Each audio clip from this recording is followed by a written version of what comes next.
Student, welcome to Radhe Krishna coaching centre में। आज का टॉपिक हमारा क्या है, जिसमें मोस्ट इंपॉर्टेंट क्वेश्चन एक्सरसाइज 1.2।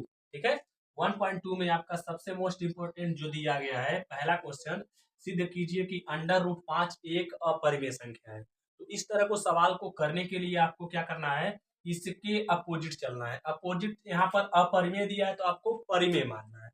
जैसे यहाँ पर हल लिखेंगे और आपको लिखना है कि माना कि अंडर रूट 5 एक परिमेय संख्या है। परिमेय संख्या है। परिमेय संख्या है। ठीक है। अब जब ए अंडर रूट 5 को हम अब परिमेय संख्या मान लिए हैं, अंडर रूट 5 को क्या मान लिए, परिमेय संख्या मान लिए हैं, तो आपको अंडर रूट 5 को ऐसे ही लिखना है। बराबर में इसको परिमेय संख्या माने हैं, तो परिमेय संख्या क्या होता है, जो पी बटे क्यू के रूप में लिखा जाता है। और हमारा जहां की हमारा पी और क्यू, पी व क्यू सह अभाज्य गुणनखंड है। सह अभाज्य गुणनखंड है। ठीक है। और जहां जहां पर Q का मान 0 नहीं होता है, ठीक है, और HCF हमारा HCF 1 आना चाहिए। ठीक है। अब आगे क्या होगा, आगे करना कैसे है, यहां पर हम इसके नीचे 1 मान सकते हैं। ठीक है। अब अंडर रूट 5 का गुणा Q में करेंगे तो अंडर रूट 5 होगा, 5Q बराबर बराबर है, तो बराबर P का गुणा 1 में करेंगे तो P होगा। अब एक पक्ष ए है हमारा, एक पक्ष ए है। ठीक है। तो हम क्या करेंगे, दोनों पक्षों का क्या करेंगे, वर्ग करने पर दोनों पक्षों का लिखेंगे, दोनों पक्षों का वर्ग करने पे, दोनों पक्षों का वर्ग करने पर ये आपको लिख देना है। ठीक है।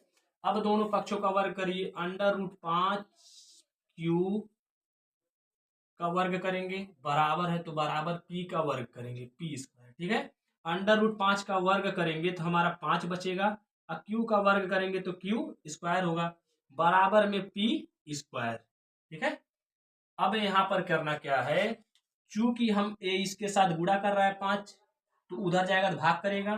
तो यहाँ लिखना आपको कैसे है, चूंकि P स्क्वायर 5 से विभाजित है, विभाजित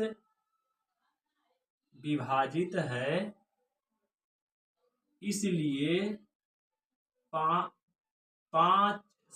P भी 5 से विभाजित होगा,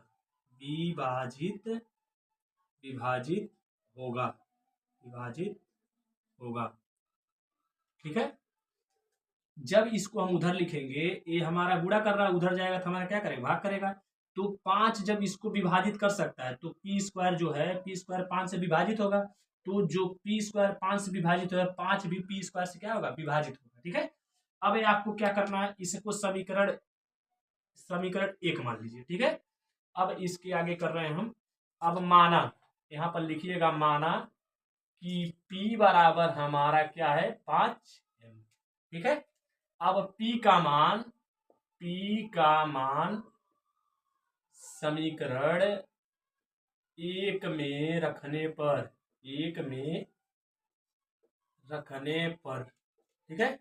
अब P का मान समीकरण 1 में रखेंगे तो 5Q स्क्वायर बराबर, इसको अच्छा से लिख दे, 5Q स्क्वायर बराबर P स्क्वायर के जगह 5M रखेंगे, 5M, तो 5M का स्क्वायर। ठीक है।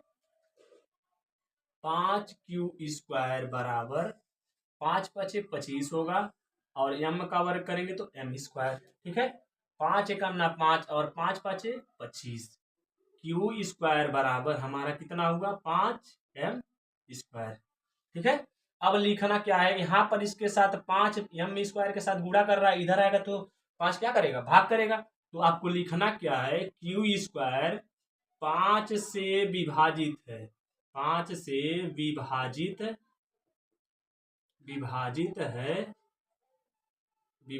है इसलिए क्यू भी 5 से विभाजित होगा।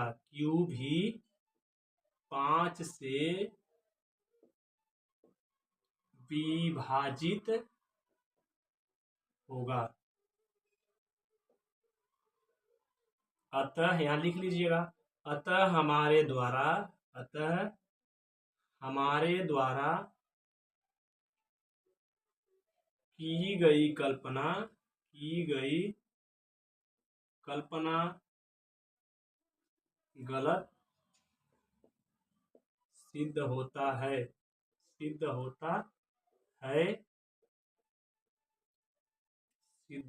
है।